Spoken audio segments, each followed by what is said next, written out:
വ്യാഴാഴ്ചകളിൽ മാത്രം മോഷണം നടത്തുന്ന ഫ്രീക്കനാണിത്. മുഹസിൻ മുബാറക്, കർണാടക ഗുൽബർഗ് സ്വദേശി. കർണാടകയിൽ മോഷ്ടിക്കില്ല. കേരളത്തിലും തമിഴ്നാട്ടിലും മുസ്ലിം പള്ളികളിൽ മാത്രമേ ഇയാൾ മോഷ്ടിക്കൂ. പാലക്കാട് ചടരാംകുറിശി ജുമാ മസ്ജിദിൽ ഡിസംബർ മാസം 14 മുഹസിൻ മോഷണം നടത്തിയത്.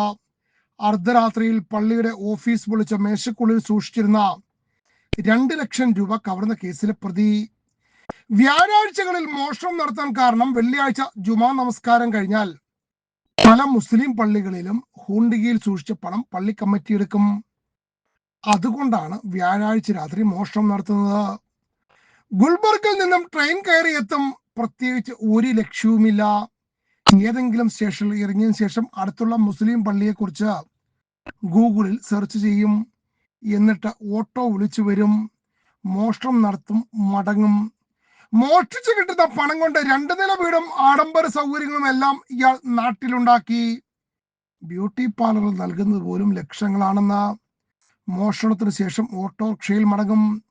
പിന്നീട് ഒരിക്കലും ഇങ്ങോട്ടേക്ക് വരില്ല. മറ്റൊരു മോഷണത്തിന് തയ്യാറെടുക്കുമ്പോഴാണ് വ്യാഴാഴ്ച തന്നെ പാലക്കാട് സൗത്ത് പോലീസ് പിടികൂടിയത്. ചടരാംകുറിശിയിൽ പള്ളിയിൽ കൊണ്ടുവന്ന മുഹസിൻ മുബാറക്കിനെ കാണാൻ സ്ത്രീകളടക്കം നിരവധി പേരാണ് എത്തിയത്.